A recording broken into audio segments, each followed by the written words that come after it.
Okay. அதுக்கப்புறம் கடந்த சில நாட்களா பாத்தீங்கன்னா திருப்பூர் சுப்பிரமணியம் எல்லா யூடியூப் சேனல்லையும் அவருடைய பேட்டி தான்.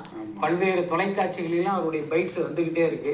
பொதுவாக இந்த பெரிய படம் வரும்போது இந்த மீடியாக்கள் மைக் எடுத்துட்டு ஓடுற ஒரே இடம் வந்து திருப்பூர் சுப்பிரமணியம். ஆனா இந்த இதுல என்னன்னு கேட்டா அவர் வந்து ஜனநாயகன் படத்தை வந்து கொஞ்சம் டார்கெட் பண்ற மாதிரி அவருடைய பேச்சு இருக்கிறத கவனிக்க முடியுது. அதிக பர்சன்டேஜ் கேட்குறாங்க, தியேட்டருக்காரங்களுக்கு கம்மியாக கொடுக்குறாங்கன்னு ஒரு குற்றச்சாட்டை அவர் முன்வைக்கிறாரு.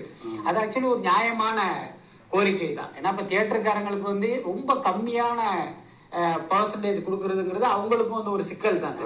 ஆனால் என்ன ஒரு விஷயம் அப்படின்னா, என்ன உண்மை அப்படின்னா, இது வந்து இந்த படத்துல ஆரம்பிக்கல, ரொம்ப வருஷமாவே எல்லா பெரிய படங்களும் கொடுத்துக்கிட்டு இருக்காங்க. அன்னைக்கெல்லாம் நீங்க அதை பத்தி பெருசா பேசாம இன்னைக்கு வந்து இதை நீங்க ஒரு பெருசா பேசி ஜனநாயகன் படத்தை டார்கெட் பண்றது அந்த தியேட்டருக்காரங்களுக்கே அவர் மேல ஒரு பெரிய அதிருப்தி ஏற்படுத்திருச்சாங்க. நமக்கே வந்து சில நண்பர்கள் வந்து அந்த குரல் பதிவெல்லாம் அனுப்பிச்சிருந்தாங்க. அந்த சக தியேட்டருக்காரங்களை இவரை திட்டியெல்லாம் குரல் பதிவு போடுறாங்க. ஏங்க இதுதான் ரொம்ப நாளா இருக்கா, இப்ப எதுக்கு இதை பத்தி பேசுறீங்க, இவ்வளவு நாள் நீங்க என்ன பண்ணீங்கிற மாதிரிலாம் கேட்க ஆரம்பிச்சிட்டாங்க. இது ஒரு பக்கம். இதுக்கிடையில பாத்தீங்கன்னா டிஸ்ட்ரிபியூட்டர்கள் வந்து இவர் மேல வந்து கொஞ்சம் வருத்தத்துல இருக்காங்க.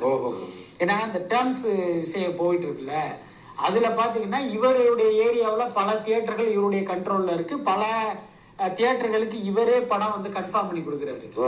அதுல பாத்தீங்கன்னா கன்ஃபர்மேஷன் கமிஷன் ஒரு 5% வந்து இவர் வாங்கிக்கிறாங்க.